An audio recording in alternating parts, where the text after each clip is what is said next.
함께 기도드리겠습니다. 하나님, 사랑의 손길로 저희를 이끄사 하루를 시작하게 하심을 감사드립니다. 저희도 주님의 사랑을 이루며 살아가는 한날이 되게 하옵소서. 사랑 없는 말을 하지 않게 하시고 사랑 넘치는 언행이 삶의 주인공이 되게 하옵소서. 사랑 없이 어느 곳도 가지 않게 하시고 사랑의 능력으로 세상으로 나가게 하옵소서. 모든 역할을 사랑으로 시작하고 사랑으로 마무리하게 하옵소서. 주님을 사랑함은 날마다 깊어지게 하시고 이웃을 사랑함도 날마다 커지게 하옵소서. 저희 자신의 욕망은 비워지고 주님이 기뻐하시는 사랑의 열매로 가득 채워지게 하옵소서. 병상에 있는 사랑하는 환우들, 오늘도 주님의 손길로 붙잡아 주옵소서. 가정에, 병원에 계신 사랑하는 환우들, 예수 그리스도의 능력으로 함께 하셔서 치유가 있게 하시고 놀라운 회복이 있게 하시고 마음껏 다니실 수 있는 기적이 일어나게 하여 주셔서 하나님을 영화롭게 하며 하나님 앞에 서기에 부족함이 없도록 영육을 강건하게 지켜 주시옵소서. 비록 어려운 시간이지만 주님을 놓치지 않게 하시고 진찰받고 치료받고 재활련 받고 여러 가지 약물이 투여될 때에 모든 것이 합력하여서 생명을 일으키는데 하나가 되게 하시고 하나님의 놀라우신 손길을 경험할 수 있도록 모든 사건들을 주장하여 주시옵소서. 하나님께서 선한 능력의 손길이 임하여 주셔서 우리 환우들의 영혼 속에 평안이 있게 하시고 오늘도 주님과 함께 힘차게 하루를 시작하게 하옵소서. 옆에서 기도하시는 가족들 붙잡아 주시고 힘주시고 위로하시고 모든 여건들을 선하게 이끌어 주셔서 뒷바라지하게 어려움이 없도록 안정되게 함께 하옵소서. 자녀들 하나님의 사람으로 빛을 발하게 하옵소서. 오늘도 주님 붙잡고 의지하며 주님을 영화롭게 하는 자녀들 되게 하옵소서. 어떤 시간, 어떤 역할에 있든지 주님을 더 깊이 의지하며 믿음으로 감당하게 하시고 부족할 때마다 하나님의 은혜를 구하며 잘하는 것이 있을 때마다 겸손하게 주님을 더욱더 바라볼 수 있게 해주셔서 자녀들이 있는 곳에 하나님의 뜻이 선하게 펼쳐질 수 있도록 함께 하옵소서.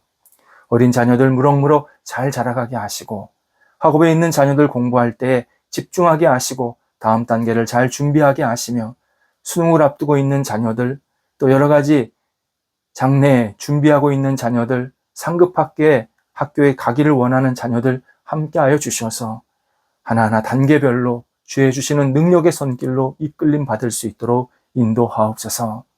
만남과 일과 삶의 고민을 가지고 기도하는 자녀들에도 함께해 주셔서 오늘도 주님을 영화롭게 하는데 모든 것을 집중하게 하시고 하나님이 주시는 의미 있는 시간들이 채워지게 하시고 문이 활짝 열리게 하옵소서. 일터를 주님께서 선하게 이끌어 주옵소서. 성도들의 일터가 하나님의 뜻을 이루는 복 있는 일터가 되게 하옵소서.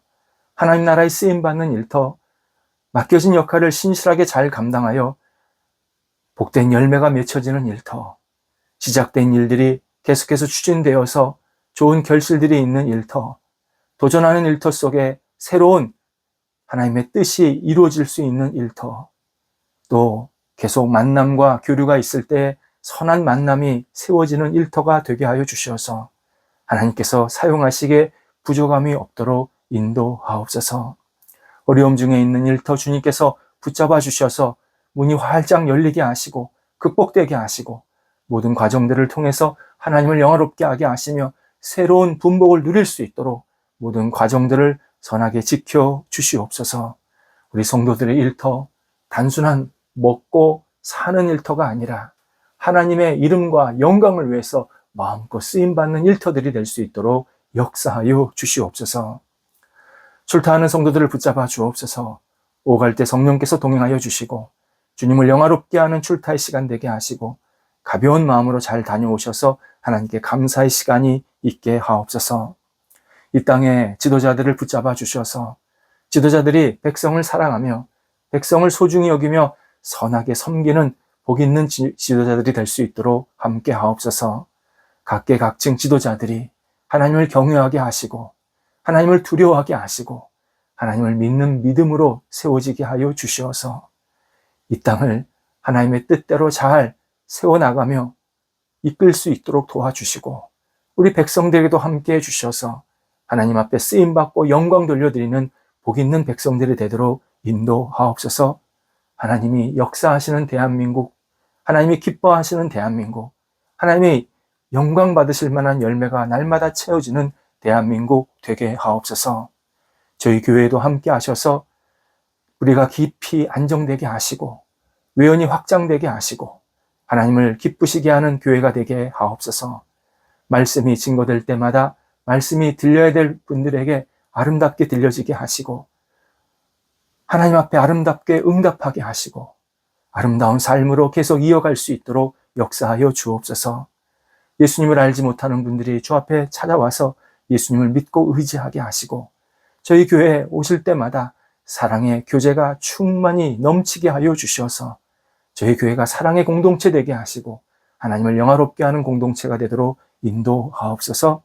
이 땅 위에서 빛을 발하게 하시고 하나님께서 사용하시기에 꼭 필요한 교회로 날마다 성장 성숙해 갈 수 있도록 인도하옵소서. 오늘도 성도들 기쁨 넘치는 한 날이 되게 하옵소서. 어떤 일을 하던 하나님 앞에 아름답게 쓰임받는 시간을 기쁘게 여기게 하시고 그 기쁨을 통해서 하나님의 이름이 높아지게 하시고 성도들의 영혼 속에도 밝은 빛이 비춰지게 하옵소서. 예수님의 이름으로 기도드립니다. 아멘. 오늘 우리에게 주시는 하나님의 말씀은 구약성경 시편 109편 1절에서 4절까지 말씀입니다. 시편 109편 1절에서 4절입니다. 살아계신 하나님의 말씀을 봉독합니다. 내가 찬양하는 하나님이여 잠잠하지 마옵소서. 그들이 악한 입과 거짓된 입을 열어 나를 치며 속이는 혀로 내게 말하며 또 미워하는 말로 나를 두르고 까닭 없이 나를 공격하였음이니이다. 나는 사랑하나 그들은 도리어 나를 대적하니 나는 기도할 뿐이라. 아멘. 성경에서 다윗처럼 수많은 인간관계를 맺은 사람이 드뭅니다. 그는 목동에서부터 왕이 되었고 또 왕도 40년 정도 이어졌고 또 그 왕위를 마무리할 때까지 그는 수없이 많은 사람들을 만나고 또 경험하는 그런 시간들을 갖게 됩니다. 좋은 만남도 있었습니다. 하지만 자신을 힘들게 하고 지치게 하고 무너뜨리고 죽이려고 했던 그러한 만남도 계속 있었습니다. 특히 자신이 사랑하고 존경하고 그리고 따랐던 사울과의 악연, 그의 청춘을 고난의 늪에 빠뜨리기에 충분한 시간이었습니다. 아마 우리가 그러한 시간을 가졌다 그러면 우리는 아마 다 지쳐서 더 이상 일어날 수 없을 정도로 그렇게 피폐해졌을 것이 분명합니다. 그런데 다윗을 보면서 우리도 얼마든지 이겨낼 수 있다는 사실을 다시 한번 도전받게 하시고 깨닫게 만들어 주셨습니다. 또 자신이 사랑하던 아들이 모반에서 왕위를 찬탈했을 때 그가 느꼈던 외로움, 허무함, 비통함, 이루 말할 수가 없었습니다. 그런가 하면 친구 요나단, 정말 신뢰와 우정이 깊었던 하나님이 허락하신 아름다운 만남이었습니다. 요나단이 없었다면 아마 그는 사울을 또 다르게 해치우려고 할 수도 있었을 것입니다. 그런데 친구 요나단을 생각하면서 그의 아버지 사울을 사랑하는 마음을 계속 갖게 된 겁니다. 또 그에게는 충직하고 신실했던 신하들이 있었습니다. 요압, 아비새, 또 아사헬, 뭐 이런 사람들이죠. 이 사람들이 정말 목숨을 바쳐서 이 다윗을 옆에서 보좌해 주었고 끝까지 그와 함께한 사람들이 되었습니다. 그들을 만날 때는 또 굉장한 힘을 받게 됩니다. 이렇게 다윗이 여러 사람을 만날 때 꼭 한결같은 마음으로 그들을 대했다라는 사실을 발견하게 됩니다. 성경에서 이 다윗이 어떤 사람을 만나던 이 마음이 꼭 있었다라는 것을 보게 됩니다. 그게 바로 사랑입니다. 자신을 따랐던 사람도 사랑했지만 자신을 반대하고 힘들게 했던 사람도 기본적으로 사랑의 성품으로 그들을 대합니다. 다윗은 자신을 따르는 사람들을 사랑하는 것, 당연한 것처럼 우리가 보일 수 있습니다. 근데 이것도 사실 당연한 것이 아닙니다. 자신을 따르는 사람들을 사랑할 줄 아는 게 이게 일반 사람들이 잘하는 것 같이 보여도 실제로는 잘하지 못합니다. 오히려 자신을 따르는 사람을 대면대면할 때도 참 많습니다. 그런데 다윗은 그들에게도 첫 마음처럼 늘 사랑하고 존경하는, 존중해주는 마음을 분명히 가졌습니다. 또한 자신을 힘들게 하는 사람까지도 사랑했습니다. 그 이유가 있습니다. 하나님께 죄를 짓지 않기 위함입니다. 다윗은 자신을 반대하는 사람을 자신이 미워함으로 하나님 앞에서 범죄하기를 원치 않았습니다. 하나님께서 뜻이 있어서 그런 사람을 만나게 하셨다. 이 사실을 분명히 깨달은 겁니다. 그래서 자신을 괴롭히는 사람들도 끝까지 사랑의 성품으로 대하게 됩니다. 그것을 오늘 본문에서 잘 보여주고 있습니다. 3절에서 다윗은 자신을 괴롭히는 이러한 사람, 그런 사람들이 하는 행동을 표현하고 있는데 미워하는 말로 자신을 비난하고 까닭 없는 말로 자기를 공격하고 있다. 이렇게 너무 억울하고 답답한 상황을 하나님께 토로하고 있습니다. 자신이 지금 주변 사람들한테 미움을 받고 어떤 비난을 받고 있는데 이유를 잘 모르겠다는 겁니다. 우리도 그럴 때가 있지 않습니까? 내가 어떤 일을 했는데 이유 없이 상대방이 그걸 잘 안 받아들이면 너무 답답하고 속상할 때가 있습니다. 나는 선한 마음으로 한 건데 상대방은 그렇게 못 받아들인 것이죠. 다윗이 지금 그런 상황입니다. 자신을 까닭 없이 계속 비난하고 그리고 잘못된 말로 자기를 무너뜨리려고 하고 있다. 하나님 앞에서 고백을 합니다. 그런데 4절에서 자신은 여전히 그들을 사랑하는 마음이 있고 그들을 위해 기도한다. 라고 하나님께 고백하고 있습니다.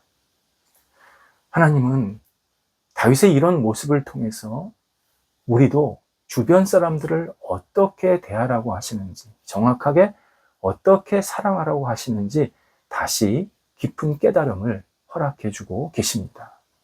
어제 첫 번째가 주변에 내기가 있다. 주변에 우리를 괴롭히는 사람이 있을 수 있다. 이 사실만 아는 것만으로도 우리는 얼마든지 사랑의 성품을 견고하게 지킬 수 있다라는 말씀을 나누었습니다. 오늘은 두 번째, 세 번째인데 먼저 두 번째로 사랑의 성품으로 견고하게 지키려 할 때 반드시 해야 할 행동이 축복하기입니다. 상대방을 축복하기입니다. 1세기 이스라엘 지역은 로마 제국이 다스렸던 점령지였습니다. 그 전에는 또 다른 제국들이 계속 점령을 했죠. 워낙 이스라엘 지역이 요충지다 보니까 이전에 페르시아나 이전에 헬라나 다양한 나라들이 계속 이스라엘을 점령했습니다. 그러다 보니까 이스라엘 그 지역 자체가 굉장히 가치관이 혼재가 되어 있고 문화가 복합하게 막 어우러져 있는 복잡해진 그런 상황 속에 있었던 지역입니다. 이때 이스라엘 내에서 유대 전통과 자기들의 가치를 끝까지 지켰던 지도자들이 있었습니다. 이들은 상대주의, 세속주의, 과감히 물리쳤습니다.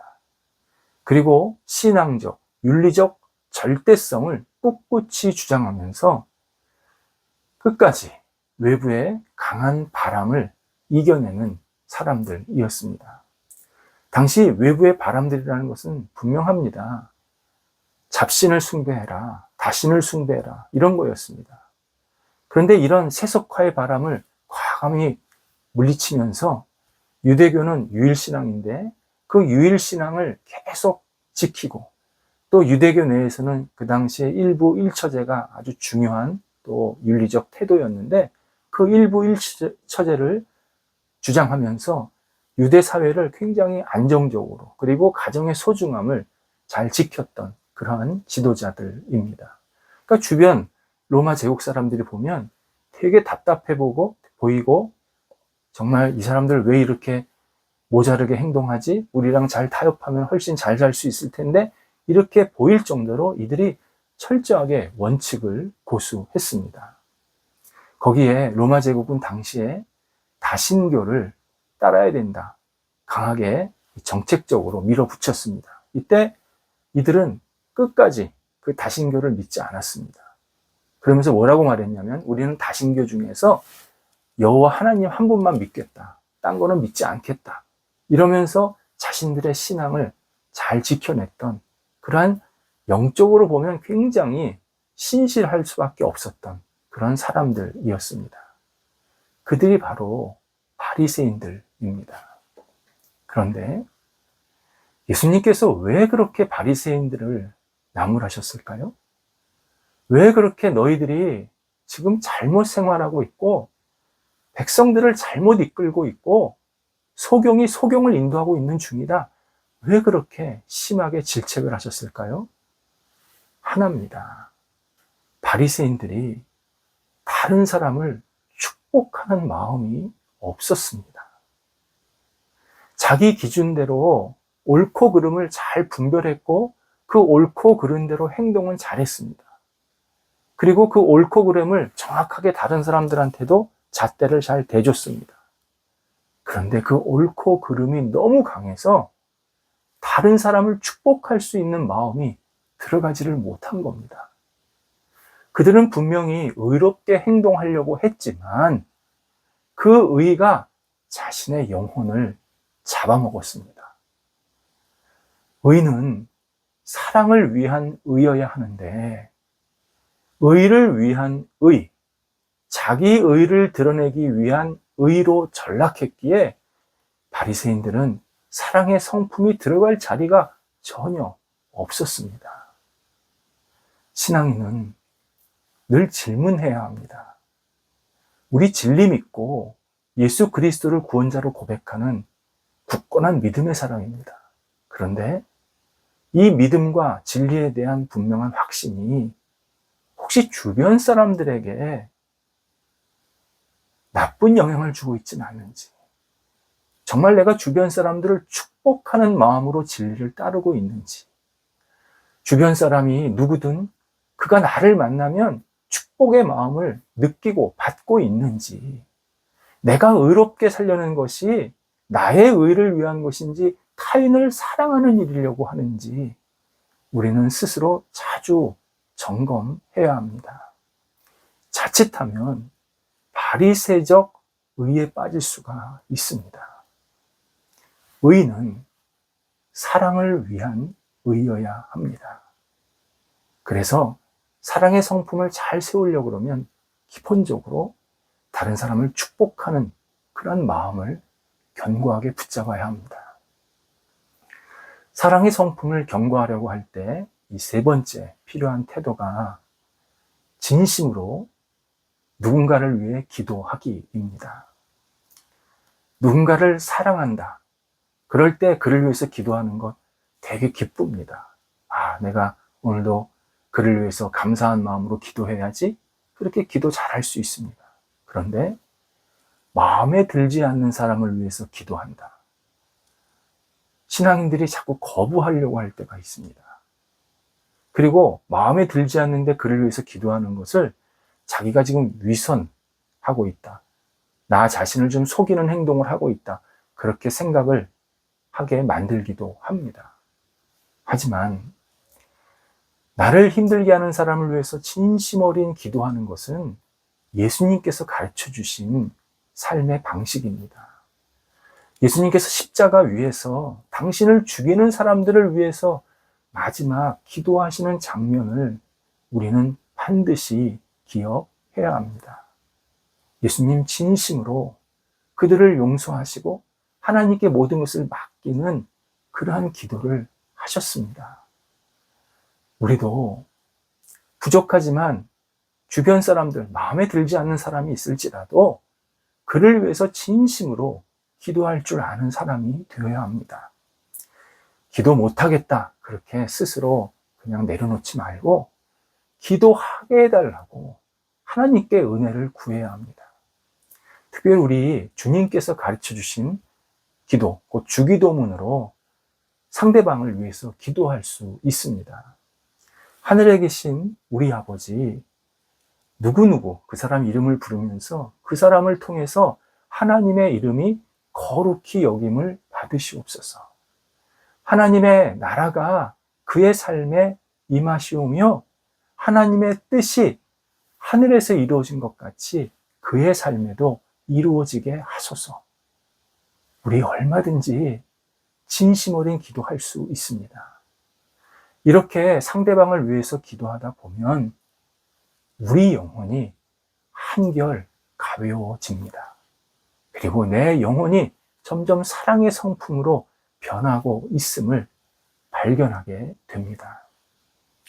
우리는 하나님의 눈으로 다른 사람을 봐야 합니다.